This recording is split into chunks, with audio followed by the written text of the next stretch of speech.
भी बैठक में शामिल होने पहुंचे हैं। आर्मी चीफ और एयर चीफ बैठक के लिए पहुंचे हैं।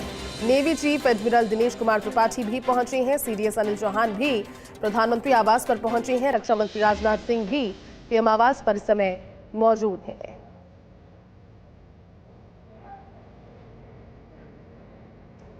तस्वीरें आप देख रहे हैं। रक्षा मंत्री राजनाथ सिंह भी अब प्रधानमंत्री के आवास पर हैं। संभवतः क्योंकि देखिए महत्वपूर्ण है ऑपरेशन सिंदूर को लेकर तीनों सेनाध्यक्षों की ओर से कल भी प्रेस ब्रीफिंग की गई थी, आज भी वो प्रेस ब्रीफिंग की जाएगी। लेकिन डीजीएमओ के साथ आज बातचीत है। पाकिस्तान के डीजीएमओ के साथ बातचीत से पहले प्रधानमंत्री आवास पर ये बड़ी बैठक।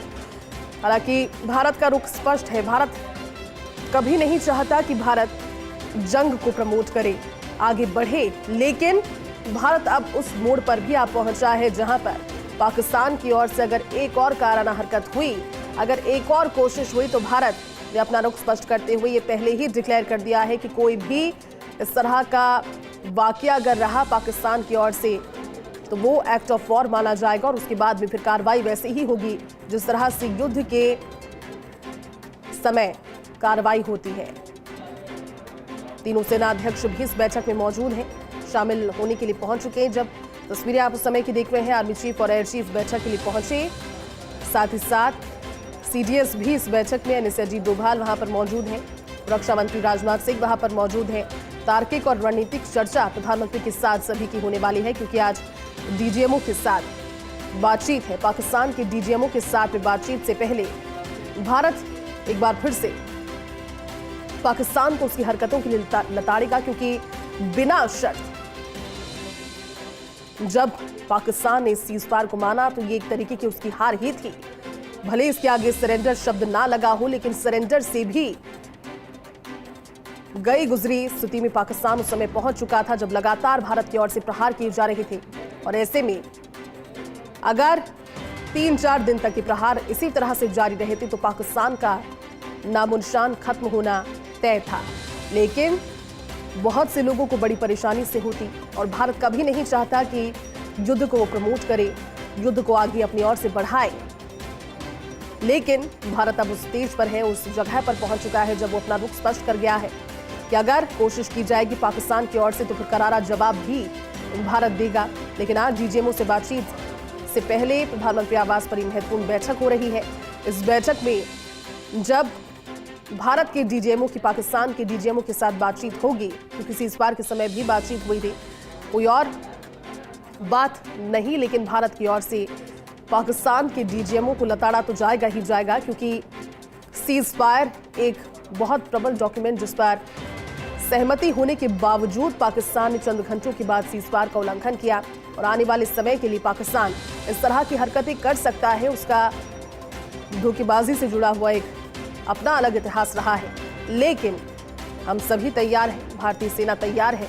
सरकार प्रधानमंत्री नरेंद्र मोदी के नेतृत्व में लगातार आतंकवाद की कमर तोड़ने की बात कर रही है। उन्होंने कहा कि ऑपरेशन सिंदूर खत्म नहीं हुआ, क्योंकि ऑपरेशन सिंदूर किसी समय के लिए नहीं। बातचीत जो भी होगी वो बहुत महत्वपूर्ण होगी। भारत ने जिन शर्तों पर सीजफायर को माना है उन शर्तों को बीच में 2 बार तोड़ दिया है पाकिस्तान ने। ऐसी स्थिति में डीजीएमओ के बीच दोनों ही देशों की क्या बातचीत होती है। फिर 2:30 बजे आपको बता दें कि Indian arm forces press conference करेगा 2:30 बजे दिल्ली में, जिसमें डायरेक्टर जनरल मिलिट्री ऑपरेशंस है, डायरेक्टर जनरल एयर ऑपरेशंस होंगे और डायरेक्टर जनरल नेवी ऑपरेशंस होंगे। तो ये 3 जनों की जो बैठक होगी वो ये बताएगी कि दोनों के बीच में बातचीत क्या हुई है, किन बातों पर सहमति बनी है।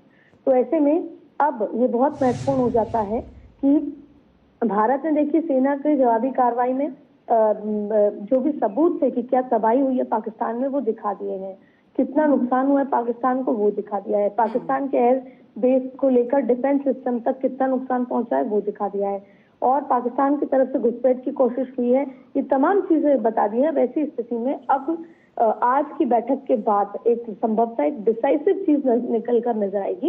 लेकिन उससे पहले प्रधानमंत्री नरेंद्र मोदी के आवास पर ये बैठक है, ये बेहद महत्वपूर्ण है। अदिति, इसके पहले भी बातचीत हो चुकी है दोनों ही डीजीएमओ के बीच में और उस दौरान सीजफायर उल्लंघन का मुद्दा पाकिस्तान की तरफ से उठाया गया था और जो पाकिस्तान बार बार छोटे हथियारों से गोलाबारी कर रहा था उसका मुद्दा उस बैठक में उठाया गया था। अब आज चूंकि ये बैठक होने वाली, आज खास मुद्दा बिल्कुल, पहला तो मुद्दा यही होगा कि किस तरीके से ड्रोन बाड़मेर में नजर आया, सीज फायर ऑपरेशन होने के साथ ही कैसे क्रॉस फायर हो रही है, तो ये मुद्दा तो सबसे पहले है ही। लेकिन अब आपको देखें कि नरेंद्र मोदी के नेतृत्व में भारत का दृढ़ता और सशक्त जवाब अभी तक मिल चुका है और इसको कैसे आगे रखना है। पर अभी सिर्फ बात सीज फायर की नहीं है, बात अभी ये है कि हम कौन कौन से मुद्दे हैं जो पाकिस्तान के साथ हमें चर्चा करनी है, क्योंकि पाकिस्तान का जो पहला मुद्दा वाटर ट्रीटी होगा, तो वाटर ट्रीटी को अभी तक फिलहाल तो स्थगित किया गया है, लेकिन उस पर क्या दोबारा बैठना है, और जो हाई कमिश्नर्स हैं, जो इतने सारे राजनयिकों को भेजा है, पर ये सब बातें तब होगी जो प्रधानमंत्री पहले कह चुके हैं कि आतंकवाद बोलते बोलते अमन की बातें करना साथ साथ नहीं चलेगा। अगर या तो अमन होगा या आतंकवाद होगा, साथ में खून नहीं और पानी साथ नहीं बहेगा, तो उसके लिए पहले कुछ शर्तों पर बात होगी कि कब तक क्या कुछ होगा। तो यही आज मुद्दा है जो अभी प्रधानमंत्री आवास पर चर्चा हो रही है। उसके बाद वो 12 बजे की बातचीत में क्या क्या मुद्दे हैं जो रखने हैं पाकिस्तान के साथ, और वो अगर अग्री करते हैं तो वो संघर्ष विराम जो है वो युद्ध विराम में तब्दील होगा, और जो भी बातचीत होगी प्रेस कॉन्फ्रेंस में आज साझा की जाएगी। ठीक है अदिति, बहुत शुक्रिया पूरी जानकारी और बातचीत।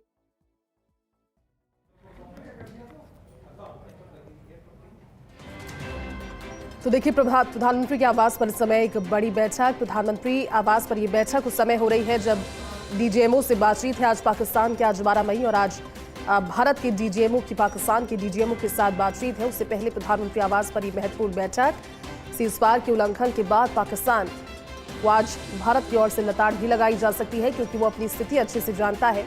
और साथ ही जिस तरह से हमारे दिल्ली न्यूज एडिटर अदिति अभी कह रही थी कि आतंकवाद और अमन ये दोनों साथ में नहीं हो सकते, या तो आतंकवाद पाकिस्तान खत्म करे और फिर अमन की बात करे, फिर अमन चैन और शांति की बात करे, नहीं तो फिर उसका अंजाम भुगतने के लिए भी तैयार रहे, क्योंकि भारत का रुख इस बार बिल्कुल स्पष्ट है। ये पुराना भारत नहीं है, ये नया भारत है जो चंद दिनों में दुश्मन की कमर तोड़ सकता है। और फिर साथ ही साथ आज इस बैठक में तीनों सेनाध्यक्ष भी चूंकि मौजूद हैं, रक्षा मंत्री भी मौजूद हैं। दिल्ली न्यूज एडिटर अदिति जुड़ी है।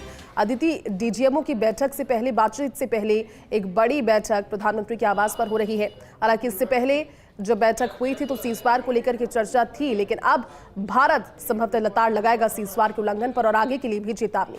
और क्या हो सकता है अदिति इस बातचीत में? कल तो जो 12 बजे की बातचीत होनी है, उससे पहले प्रधानमंत्री के आवास पर सदर LKM पर राजनाथ सिंह और तीनों सेना प्रमुख की मुलाकात चल रही है। इन बैठक में वो प्रमुख मुद्दे हैं या बिंदु हैं जिस पर पाकिस्तान के साथ बातचीत होगी, लेकिन जाहिर तौर पर सबसे पहले तो यही बात होगी सीजफायर उल्लंघन को लेकर। और पिछली बार भी हुई थी। ऐसी स्थिति में इस बातचीत के बाद पाकिस्तान का क्या रुख रहता है वो अपने आप में देखने वाली बात है, क्योंकि भारत ने अपनी तरफ से कड़ी संदेश काफी सारे दे चुके हैं कि आतंकवाद अगर जरा सा भी हुआ तो एक्ट ऑफ वॉर होगा, जवाबी कार्रवाई कैसी होगी, और जवाबी कार्रवाई के सबूत भी भारत दे चुका है। लेकिन आपको देखिए, अभी ये बैठक जो प्रधानमंत्री आवास पे चल रही है, बिंदुवार क्या पाकिस्तान से बात करनी है उस पर अभी फिलहाल चर्चा हो रही है। फिर इसके बाद 12 बजे दोनों देशों के डीजीएमओ की बातचीत होगी, और फिर भारत के DGMO military operations, air operations, navy operations की 2:30 बजे देश को संबोधित करेंगे वो दिल्ली में। तो ये तीनों चीजों का इंतजार है कि पाकिस्तान का क्या रुख है, और ये जो संघर्ष विराम है क्या ये युद्ध विराम में तब्दील होगा, क्या ऑपरेशन सिंदूर जारी है, या आज की बातचीत के बाद पाकिस्तान का रुख बदलेगा और फिर ये सब कुछ विराम में तब्दील होगा। इन तमाम चीजों को लेकर आज का दिन बेहद खास है। लेकिन अभी फिलहाल प्रधानमंत्री से मुलाकात जो करने पहुंचे हैं, उसमें वो खास मुद्दों पर चर्चा होगी, बिंदुओं पर चर्चा होगी जो पाकिस्तान के साथ करनी है। ठीक है।